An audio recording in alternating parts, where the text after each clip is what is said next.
Make this make sense. So I have a 4 and a 5-year-old and a newborn, one baby daddy. My 4 and a 5-year-old were at home, and I was in the hospital with my newborn baby. So when my baby daddy picked me up, he had his girlfriend in the car. Did I know he had a girlfriend? Yes. We co-parent with our 4 and a 5-year-old. So on Mondays, he drops the kids off. On Mondays, he picks the kids up. He usually comes inside on Mondays and plays with his kids or packs their stuff or bathes, whatever he tells her that he's doing, while she sits outside. Jackaroo. Anyway, so while she sits outside for about 45 minutes. Now, on one of those Mondays, Jackaroo was conceived. And then we had Jackaroo. He was still living with his girlfriend, but we had Jackaroo. So, yeah. Yo, and I'm pretty sure there was a lot of red flags to suggest that this man is not going to be the man for you, that this man is not going to be somebody you want to have kids with, but you still end up laying down with this man and having children with him. And then you end up getting a very, very, very messy situation where he has a whole live girlfriend and you're still kind of dipping and dabbling over there. I mean, it's just ridiculous. And then he gets her pregnant. At what point in time do you say, well, let me go ahead and just relax, right? Let me go ahead and just find something else to do. Let me go ahead and start working on myself, because it just sounds like, man, you're just as much of an issue as he is. And women wonder why they keep finding themselves in situations like this, because they are choosing to be in these situations. They are choosing to be in these situations. And I wouldn't put it past this man if he says, man, listen, I'm not willing to help out with some of these kids. I'm not willing to do this. I'm not willing to do that. And you jump on the internet and start complaining about that. Oh, well, he don't want to do this. He don't want to damn take care of his kids. He this, he that. As a single mother, I don't want to have to keep going through this by myself. Well, you chose to put yourself in that situation. Right? You chose to put yourself in that situation. I mean, look at the comments. Someone says, side chick to your baby daddy is crazy. Not going to lie. Then somebody else says, the baby don't want to hear that ish. Then somebody else says, who waits in the car for 45 minutes? You got me effed up. Then somebody else says, no, baby, you make it make sense. What the hell? Then somebody else says, Jackaroo is a nickname, right? So then somebody else responds and says, you knowingly slept with someone who didn't like, respect, or love you enough to choose you. Then you keep letting him shoot up your club like that will make him choose you. He won't.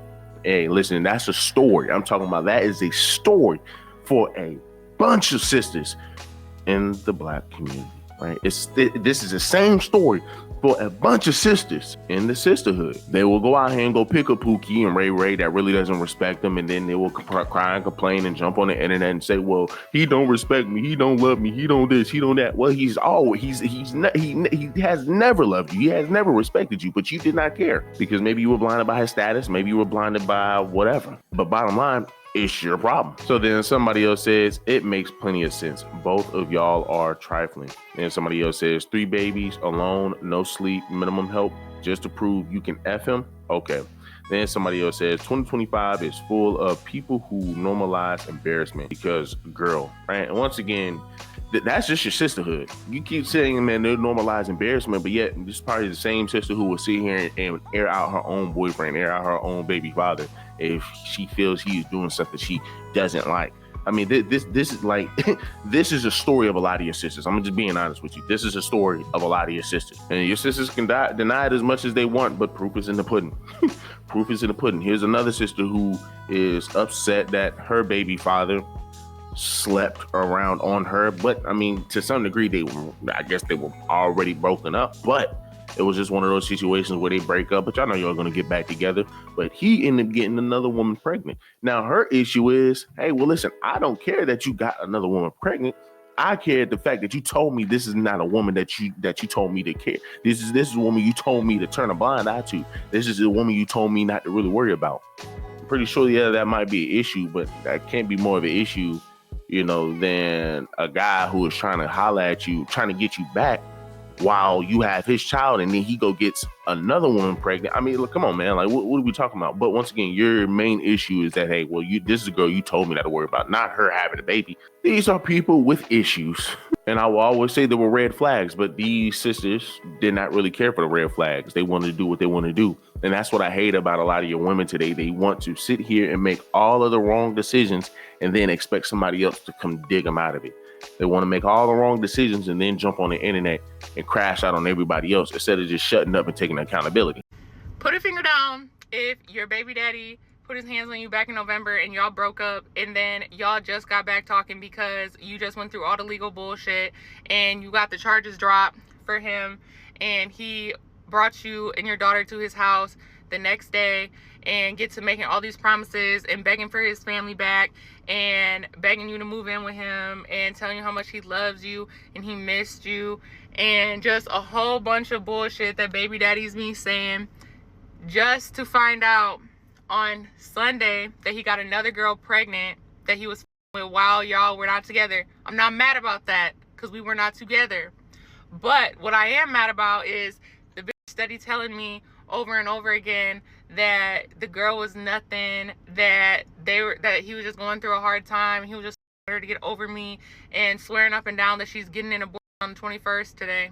Today's the 21st.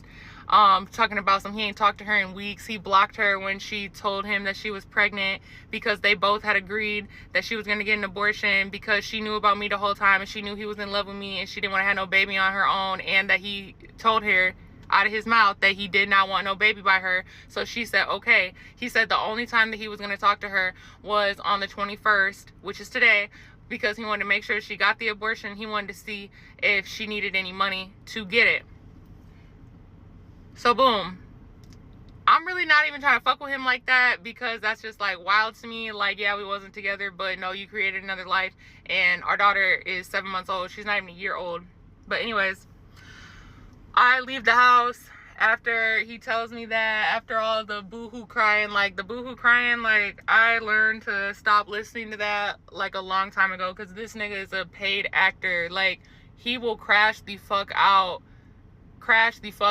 like cry, plead, beg, lock you in the house, and still be doing shit. So that's why I really wasn't listening to that shit. And then when I was about to leave, he asking me if I'm gonna come back. I'm like, I don't know, maybe. I go to work, I get to thinking about it, I'm like, yeah, no, I ain't going back over there. I'm going to my mom's house.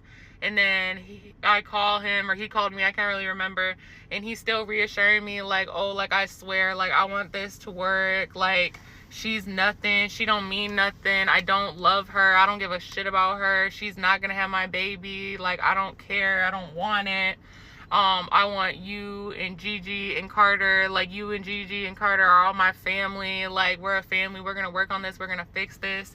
So I'm like, in my head, like, no, like, we're not gonna be able to fix this because I know how I am, I know how paranoid I am, and like, I don't know, like, something's just fishy about this. So I don't really talk to him the next day because I'm upset, and like, we're like low-key arguing the whole time. So then I crash out, and then I pull up to his house, and he lets me in the house. He starts yelling at me, like, talking about, why didn't you just tell me, like, you were coming over, like, you can't do that, like, you know, like, you can't do that. And for the second sister, I mean, the one that we just watched, dog, when I say they got issues, they got issues. Woke up feeling like a goddess today. It's probably the Alexa Pro working. Just remember, guys, all baddies are on some sort of antipsychotic, antidepressant, something. I mean, y'all tell me, man, is this a sister that you still want to put a seed in when she's making a video like this?